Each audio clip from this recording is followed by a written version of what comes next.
ಶ್ರೀ ಗುರುಭ್ಯೋ ನಮಃ.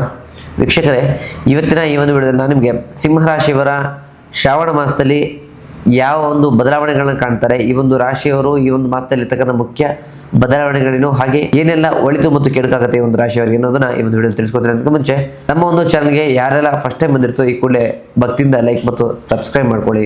ಮೊದಲನೇದಾಗಿ ವೃತ್ತಿ ಮತ್ತು ಉದ್ಯೋಗ ವಿಚಾರವಾಗಿ ನೋಡೋದಾದ್ರೆ, ಯಾರೆಲ್ಲ CA, ಡಾಕ್ಟರ್ ಮತ್ತು ವಕೀಲೆ ಕ್ಷೇತ್ರದಲ್ಲಿ ಕೆಲಸ ಮಾಡ್ತಿದ್ರೋ ಸಮಾಜದಲ್ಲಿ ನಿಮ್ಗಿರುವಂತಹ ಹೆಸರು, ಕೀರ್ತಿ ಮತ್ತು ಲಾಭ ಹೆಚ್ಚಾಗುತ್ತೆ. ದೊಡ್ಡ ಮಟ್ಟದ ಕ್ಲೈಂಟ್ಗಳು ನಿಮ್ಮನ್ನ ಹುಡ್ಕೊಂಡ್ ಬರ್ತಾರೆ. ನಿಮ್ಮ ಹಠಮಾರಿತನದಿಂದಾಗಿ ಕೆಲವೊಮ್ಮೆ ಹಳೆ ಕ್ಲೈಂಟ್ಗಳ ಜೊತೆಗೆ, ಹಳೆ ಗ್ರಾಹಕರ ಜೊತೆಗೆ ಮನಸ್ತಾಪ ಆಗುವಂತ ಸಾಧ್ಯತೆ ಹೆಚ್ಚಾಗಿದೆ. ವಿಶ್ರಾಂತಿ ಇಲ್ಲದೆ ಕೆಲಸ ಮಾಡೋದ್ರಿಂದ ಮಾನಸಿಕ ಆಯಾಸ ಆಗುತ್ತೆ.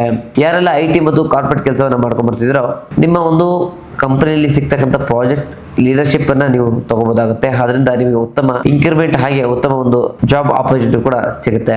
ಆದರೆ ಸಹೋದ್ಯೋಗಿಗಳನ್ನ ತೀರಾ ಕೆಳಮಟ್ಟದಲ್ಲಿ ನೀವು ಕಂಡಿದ್ದೆ ಆದ್ರೆ ಆಂತರಿಕ ವಿರೋಧವನ್ನ ಎದುರಿಸಬೇಕಾಗುತ್ತೆ. ಹಾಗೆ ದಿನಗೂಲಿ ಕೆಲಸ ಮಾಡ್ತಿರೋಂಥವ್ರಿಗೆ, ನಿಷ್ಠಾವಂತವಾಗಿ ಕೆಲಸ ಮಾಡೋರಿಗೆ ಕೆಲಸಕ್ಕೆ ತಕ್ಕಂತ ಕೂಲಿ ಹಾಗೂ ಕೆಲಸ ನೀಡೋದ್ರಿಂದ ಉತ್ತಮ ಪ್ರಶಂಸೆ ಸಿಗುತ್ತೆ.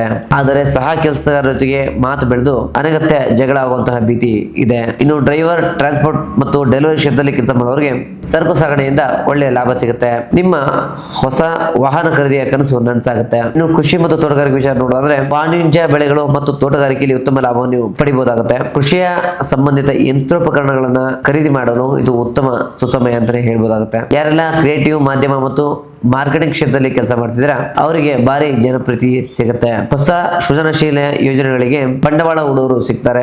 ಆಡುವಂತ ಮಾತಿನ ಮೇಲೆ ಎಚ್ಚರವಿರಲಿ, ವಿವಾದಕ್ಕೆ ಈಡಾಗುವಂತ ಭೀತಿ ಇದೆ. ಇನ್ನು ವ್ಯವಹಾರ ಮತ್ತು ವ್ಯಾಪಾರ ಮಾಡೋರಿಗೆ, ಆಭರಣ, ದಿನಸಿ ಮತ್ತು ಆಟೋಮೊಬೈಲ್ ವ್ಯಾಪಾರಿಗಳಿಗೆ ಈ ಶ್ರಾವಣ ಮಾಸದಲ್ಲಿ ಅತ್ಯಂತ ಉತ್ತಮ ಲಾಭವನ್ನ ತಂದುಕೊಡುತ್ತೆ. ಅಂಗಡಿಯ ಬ್ರ್ಯಾಂಡ್ ಮೌಲ್ಯ ಹೆಚ್ಚಿ ಹೊಸ ಕಸ್ಟಮರ್ಗಳು ಸಿಕ್ಕಿ ನಿಮ್ಮ ವ್ಯಾಪಾರ ದುಪ್ಪಟ್ಟಾಗುತ್ತೆ.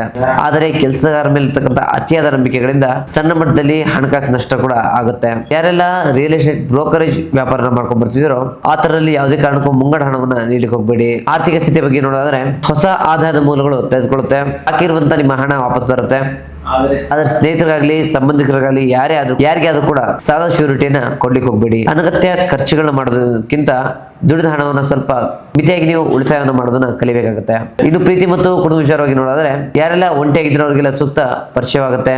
ಇದು ಪ್ರೇಮಿಗಳಿಗೆ ಪ್ರೀತಿಯನ್ನ ಮದುವೆ ಹಂಚಿಕೆ ತಗೊಂಡು ಹೋಗಲು ಉತ್ತಮ ಸಮಯ ಆಗುತ್ತೆ. ಆದ್ರೆ ನಾನೇ ಹೆಚ್ಚು, ನಾನೇ ಶ್ರೇಷ್ಠ ಅಂತಕ್ಕಂಥ ಕೆಟ್ಟ ಒಂದು ಭ್ರಮೆಯಿಂದ ನಿಮ್ಮ ಒಂದು ಇಬ್ಬರ ನಡುವೆ ಇರ್ತಕ್ಕಂಥ ಬಾಂಧವ್ಯ ಕೆಡಕಾಗುತ್ತೆ.